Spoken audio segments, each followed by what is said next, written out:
Shalom. Thanks for joining me. I'm in Matthew chapter 8.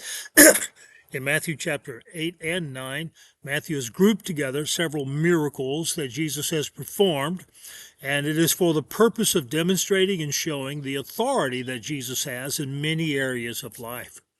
And this particular section is entitled Jesus Calms the Storm, and it's chapter 8, verses 23 through 27. And by the way, this is also told over in the Gospel of Mark and the Gospel of Luke. And this is interesting because, again, Matthew leaves out a few things. Mark and Luke include some of the things that Matthew leaves out. And I'll add some of those in there. Let's read the scripture first in verse 23. It starts here and it ends in verse 27. When he got into the boat and his disciples followed him, then he got into the boat and his disciples followed him. If you remember, he had just gotten through a whole night of healing and casting out demons in Capernaum. He was there on the lake shore, and some disciples were coming up saying, "Man, I'll follow you anywhere you go." And he was challenging them. And so he's done with that, and now he gets into the boat, and his disciples get in the boat with him.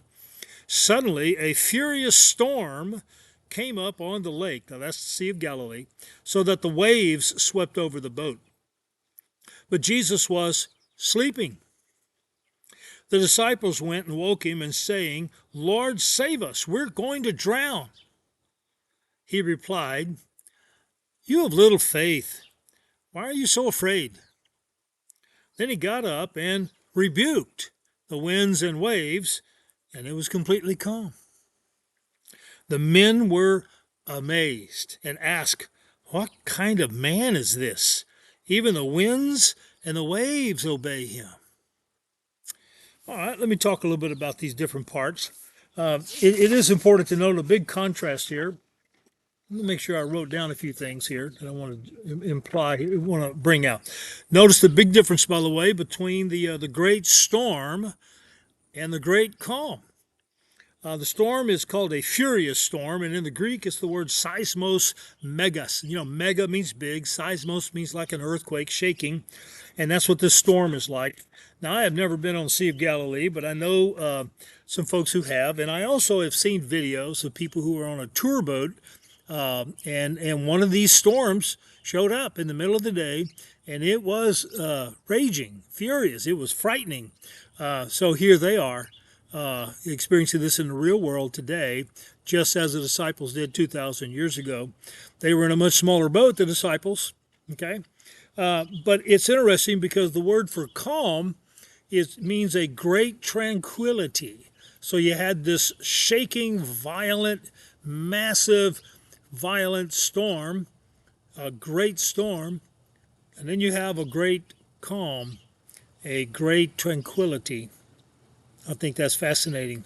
The great storm led to great fear, but the great calm led to great amazement. The same amazement that Jesus had when he heard the centurion say, "Just speak the word and my servant will be healed." And Jesus was amazed at that faith. This is the same amazement right here. These guys' mouths fell open in shock and marveling and admiration at the same time. And at the same time, they were very, very scared. It's interesting that Jesus is sleeping in this storm. I'm sure he was very tired. And if you and I have probably gone through moments where we're just dog tired, we lay down and just go right to sleep. But here's this violent storm. Gospel of Mark and Luke both include something that Matthew doesn't. The disciples, when they came to wake Jesus up, they said to him, "Don't you care that we are about to drown?" That's a great accusation. Don't you even care about us? Can't you see what danger we're in? And Jesus, of course, does. You think anything would happen when you're there with Jesus? I don't. So here he is. He stands up and he says, "Why do you have such little faith?" And then he does something. He rebukes the wind and the waves. The word is epitismisen, if I can say it correctly. But it means to forbid, to censure, to admonish. He simply spoke to the storm and it obeyed. Such is the authority of Jesus. Not only can he say with a word, casting out demons, say with a word, healing the paralyzed, say with a word, heal any other kind of physical diseases, but he can say with a word and calm the wind and the waves, to such an amazement of those who watched. And they were wondering, what kind of man is this? People understood that only God had control of the wind and the waves. So who is this Jesus? That's what they're asking. Is this Jesus, this man we've just watched what he's done with demons and illnesses? Is this man God himself in the flesh?